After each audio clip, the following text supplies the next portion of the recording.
नमस्कार दोस्तों, मैं हूं अजय कुमार। स्टडीएस वन के यूट्यूब चैनल में आपका स्वागत है। पिछली बार हमने इतिहास के अन्य सब्जेक्ट पे चर्चा की थी, विषय पे चर्चा की थी, और आज पढ़ेंगे 1857 का विद्रोह के बारे में। ठीक है ना। ये विद्रोह बहुत ही स्वतंत्रता आंदोलन के लिए बहुत ही निर्णायक साबित हुआ था। प्रथम विद्रोह जो स्वतंत्रता के लिए निर्णायक साबित हुई थी 1757 में, वो प्रथम विद्रोह ही था जो अंग्रेज़ों की नींव हिल गई थी। उसके बाद 1857 का जो है सिपाही विद्रोह के नाम से जाना जाता है इस विद्रोह में।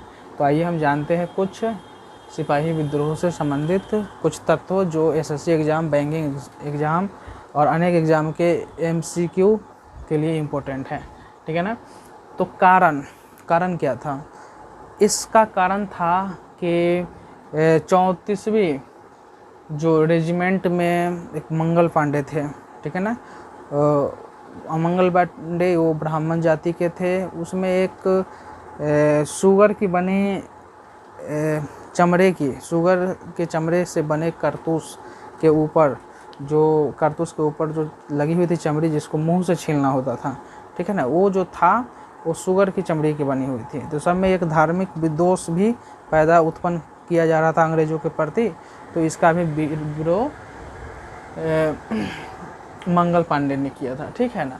तो इसके कारण जो थे वो सामाजिक, धार्मिक, सांस्कृतिक और आर्थिक, ये कारण, इस पे अंग्रेज चाहता था हमेशा प्रहार करके इस चीज़ को, इस चारों को खंडित करके तब राज किया जा सकता है। किसी भी देश के सामाजिक, आर्थिक, सांस्कृतिक, आर्थिक का रीढ़ अगर तोड़ दिया जाए तो आसानी से कोई राज किया जा सके। ठीक है ना। तो मुख्य कारण जो था चर्बी वाला कारतूस था। 1857 में इनफील्ड राइफल का प्रयोग शुरू हुआ था 1856-57 में। ठीक है ना। तो 29 मार्च 1857 में 34वीं एनआई रेजिमेंट में एक मंगल पांडे सिपाही थे। ठीक है ना। जिन्होंने बाग और जनरल ह्यूसन की हत्या कर दी थी। वो हत्या जब इनकी हुई थी, ठीक है ना, दोनों की हत्या कर दी। उसके बाद उसी घटना के बाद मंगल पांडे को फांसी दे दी गई थी। और एक चीज़ और याद रखिएगा कि मंगल पांडे प्रथम शहीद कहलाए। ठीक है ना। पूछा जाएगा प्रथम शहीद कौन है, ऑप्शन में रहेगा 2-3 ऑप्शन, 4 ऑप्शन रहेगा, एक मंगल पांडे रहेगा। तो मंगल पांडे को गोलक रंगना है। ठीक है ना। मंगल पांडे प्रथम शहीद के रूप में किसे जाना जाता है? तो मंगल पांडे को प्रथम शहीद का दर्जा दिया गया था। ठीक है। अब हम भारत के विभिन्न क्षेत्रों में जो 1857 में जो क्रांति हुई थी उसका हम देखते हैं कि कहाँ कौन से नेतृत्व कर रहा था। अंग्रेज़ों के तरफ से सभी भारतीयों को जो नेतृत्व कर रहा था, तो वहाँ दमन कौन कर रहे थे, उसको आंदोलन को दबाने का काम किस अंग्रेज़ के द्वारा नेतृत्व करके किया जा रहा था? तो दिल्ली में हम देखते हैं बहादुर शाह जफर और बख्त खां, ये के नेतृत्व में वहाँ नेतृत्व लड़ा जाता था। बहादुर शाह जफर बहुत बूढ़े थे। 11 मई समय शुरू हुआ था 1857 में, और वहाँ के दमनकर्ता जो थे निकलसन हडसन थे। ठीक है ना। ये अंग्रेज थे। समर्पण का दिन जो था 20 सितंबर 1857 को। ठीक है ना। दिल्ली का बहादुर शाह जफर, बख्त खां 11 मई 1857 को, निकलसन हडसन और समर्पण का दिन था 20 सितंबर 1857 को। ठीक है ना। अब कानपुर देखते हैं। तात्या टोपे, ठीक है ना, वहाँ तात्या टोपे और नाना साहब द्वारा नेतृत्व किया जा रहा था आंदोलन का। और एक चीज़ और इम्पोर्टेंट है, तात्या टोपे को रामचंद्र पांडुरंग के नाम से भी जाना जाता है।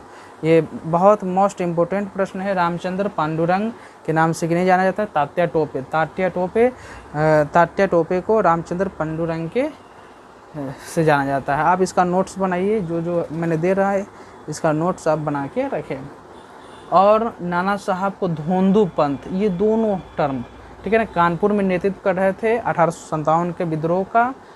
तात्या टोपे को रामचंद्र पांडुरंग और नाना साहब को धोंदू पंथ के नाम से जाना जा रहा था। तो ये शुरू हुआ था 5 जून 1857 को, और दमनकर्ता जो थे कैंपबेल थे। ठीक है ना। 6 दिसंबर 1857 को इसका समापन हुआ। ठीक है ना। अब लखनऊ में देखते हैं। लखनऊ में बेगम हजरत महल 4 जून 1857 को एक कैंपबेल ही दमन करता थे। ठीक है। अब दोनों कहाँ, उत्तर प्रदेश में है, तो एक ही इसके कैंपबेल जो थे वहाँ दोनों के नेतृत्वकर्ता अंग्रेजों की तरफ से कर रहे थे, ठीक है ना। मार्च 1858 में समर्पण कर दिए।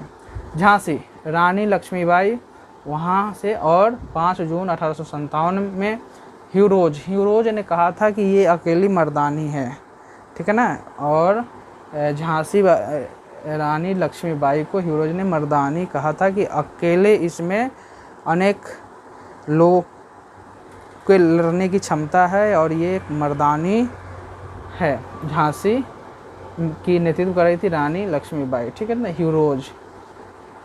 जगदीशपुर से जो बिहार में है, कुंवर सिंह और अमर सिंह ये दोनों भाई थे, नेतृत्व कर रहे थे 12 जून 1857 को।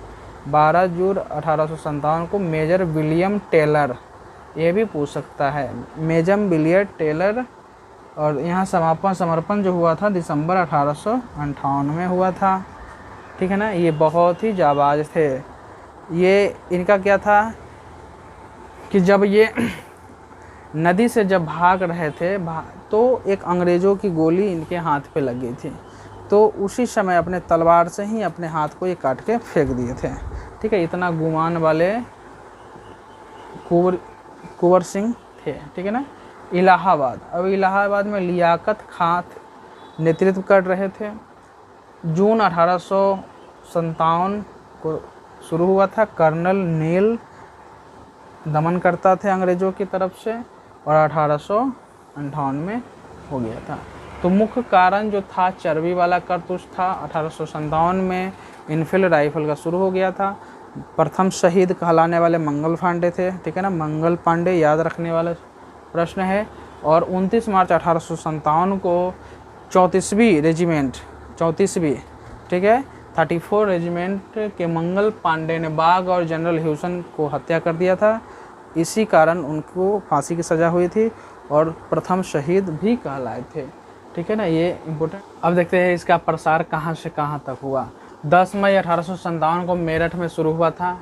11 मई को यह NI और LC का जो पैदल मार्च करके ये दिल्ली पहुंचा। दिल्ली जहां मुग़ल सम्राट बहादुर शाह जफ़र था। बहादुर शाह जफ़र को वहां पे दिल्ली से नेतृत्वकर्ता चुना गया, ठीक है ना। क्रांति के समय जो इंग्लैंड का प्रधानमंत्री था विस्कॉट पाल्मस्टन थे। भारत का गवर्नर जनरल लॉर्ड कैनिंग थे, ठीक है ना, लॉर्ड कैनिंग थे। VD सावरकर ने 1908 में एक मराठी भाषा में पुस्तक लिखी थी, first war of the Indian independence नामक पुस्तक लिखी थी। और बहुत सारे पुस्तक में 1909 भी लिखा हुआ है, ठीक है ना। ऐसे शुरुआत जो हुई थी इस पुस्तक को लिखने की VD सावरकर ने की थी, 1908 के अंत में की थी और 1909 तक ये गया, ठीक है ना। तो ये पुस्तक Ashok Mehta the great rebellion में राष्ट्रीय विद्रोह कहा है, ठीक है ना। सिपाही विद्रोह को 1857 के विद्रोह को राष्ट्रीय विद्रोह कहा है। डॉक्टर SN सेन ने 1857 में लिखा है। इन्हें 1857 की क्रांति का सरकारी इतिहासकार भी कहता है, ठीक है ना। सुरेंद्रनाथ सेन, डॉक्टर सुरेंद्रनाथ सेन को सरकारी इतिहासकार भी कहा जाता है, क्रांति का सरकारी इतिहासकार भी कहा जाता है। 1857 की क्रांति का सरकारी इतिहासकार के नाम से जाना जाता है। अब 1857 लंदन टाइम्स, 1857 की जो क्रांति थी उस समय इंग्लैंड से लंदन टाइम्स के संवाददाता WH रसल भी उस समय सारा घटना को, क्रांति को योग कवरेज करने के लिए ये थे, लंदन टाइम्स के संवाददाता WH रसल, ठीक है ना। ये इम्पोर्टेंट हो सकता है, इम्पोर्टेंट है भी। 1857 के बाद ईस्ट इंडिया कंपनी से क्राउन शासन में परिवर्तित हो गया। पहले 1857 तक ईस्ट इंडिया कंपनी था। जब 1857 का विद्रोह हुआ उसके बाद 1858 में 1 नवंबर 1858 में रानी विक्टोरिया ने यह घोषणा कर दी कि अब भारत में कंपनी का शासन समाप्त होगा और क्राउन शासन की शुरुआत हुई। और क्राउन शासन में एक पोस्ट जो गवर्नर जनरल का होता था वो हो गया वायसराय में चेंज हो गया था। तो गवर्नर जनरल बनने का दर्जा लॉर्ड कैनिंग को था। फिर यही प्रथम वायसराय के रूप में ये आए और प्रथम वायसराय के रूप में लॉर्ड कैनिंग थे और गवर्नर जनरल अंतिम भी लॉर्ड कैनिंग थे, ठीक है ना। 1858 की घोषणा के बाद पील कमीशन भारतीय सैनिक और यूरोपीय सैनिक में, पहले भारतीय सैनिक और यूरोपीय सैनिक का जो अनुपात था 5:1, मतलब 5 भारतीय सैनिक रहता था, 1 यूरोपीय सैनिक। उसके बाद ये कमा दिया गया, पील कमीशन आया, उसके बाद कमा दिया गया 2 भारतीय पर 1 यूरोपीय सैनिक को नियुक्ति किया जाने लगा। ठीक है ना। तो इस तरह हम सभी महत्वपूर्ण प्रश्नों का एक संक्षेपण हमने देखा। यह बहुत ही इम्पोर्टेंट होगा एसएससी एग्ज़ाम के लिए। तो आप हमारे चैनल पर नए हैं तो हमारे चैनल को लाइक करें, शेयर करें, सब्सक्राइब करें और हमारे चैनल से जुड़े रहे।